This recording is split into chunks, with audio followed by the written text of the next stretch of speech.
వాక్యం. అవునా? సృష్టికర్త ఆదేశానుసారంగా మాత్రమే మనం ఉండాలి. ఆయన లెఫ్ట్ అన్నప్పుడు మనం రైట్ తిరిగామంటే మనం హ్యాంగ్ అయ్యామని అర్థం. సొంత నిర్ణయాలు, నాశనం మొదలైందని అర్థం. ఆయన లెఫ్ట్ అంటే లెఫ్ట్, రైట్ అంటే రైట్, ఫ్రంట్ అంటే ఫ్రంట్, బ్యాక్ అంటే బ్యాక్, అప్ అంటే అప్ అంతే. ఏంటంట? అప్ అంటే అప్పు.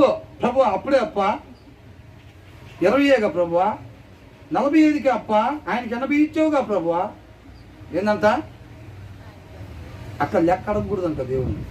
బైబిల్లో రాస్తుంది అది కూడా. నువ్వు ఇలా ఎందుకు చేసావు అని అలా అడగగలిగిన వాడు ఎవరు అని అంటున్నాడు. అట్లా అడగకూడదని అంటున్నాడు. మన ఆత్మీయ జీవితానికి మేలుకరమైన అంతవరకే మనం చూసుకోవాలి. మన జ్ఞానం ఎంత అని చెప్పడం కూడా ఎక్కువే. ఆయన అనంతుడు, అవునా కదా? ఆయన జ్ఞానం అనంతం. మనం ఎంత అని చెప్పినా కానీ ఎక్కువ చెప్పినట్టే, అవునా కదా? మరి వాళ్ళకి 80 ఇచ్చావు, వీళ్ళకి 120 ఇచ్చావు, వీళ్ళకి 140 ఇచ్చావు అని మనం చెప్పడానికి వీల్లేదు.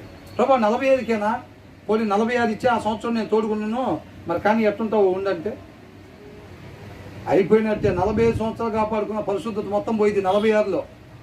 ఆయన తప్పుకొని మనకు కానీ స్టీరింగ్ ఇచ్చాడంటే ఇంకా అంతా చూడండి, పొలాలు అమ్మడబడి వెళ్తామే దూసుకొని, ఇంకా కాలువలు, పొలాలు, కొండలు దూసుకొని వెళ్ళిపోతూ ఉంటాం. ఇంకంతే. స్టీరింగ్ మనకు కానీ ఇచ్చాడంటే ఆయన నాకు రాదు స్టీరింగ్ నడపటం, నా జీవితం మీద అధికారం నీకు ఇస్తున్నాను, నీకు దారి తెలిసిన వాడివి, నడపటం వచ్చిన వాడివి, జయించిన వాడివి, నన్ను కూడా కొద్దిగా అక్కడ చేర్చానని చెప్పి ఆయన పాదాల మీద పడితే ఆయన కృపామయుడు, కరుణామయుడు కాబట్టి జాగ్రత్తగా తీసుకెళ్ళి ఆ సింహాసనం దగ్గరికి చేరుస్తాడు మనల్ని. అంతేనా కదా?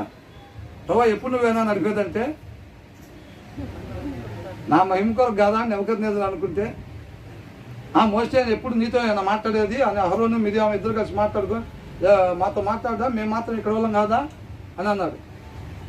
కోరహు కూడా అదే కానింది. మేము కూడా అక్కడి నుంచే వచ్చాం, ఐగుప్తుల నుంచి వచ్చాం, అబ్రహాం దగ్గర నుంచి వచ్చాం, మేము మామూలు వాళ్ళం కాదు, మా కుటుంబం కూడా ఇది, అది మా ఇంటి పేరు కూడా ఇది, మేము చూసుకుంటాం, అందరు దీపాలు తీసుకొని రండి అన్నారు. దీపాలు తీసుకొని వచ్చారు. ఎక్కడికి వెళ్ళారు? భూమి చక్కగా తెరవబడింది, అందరు కలిసి దీపాలు తీసుకొని లోనపోయారు. ఎదారో లేదా?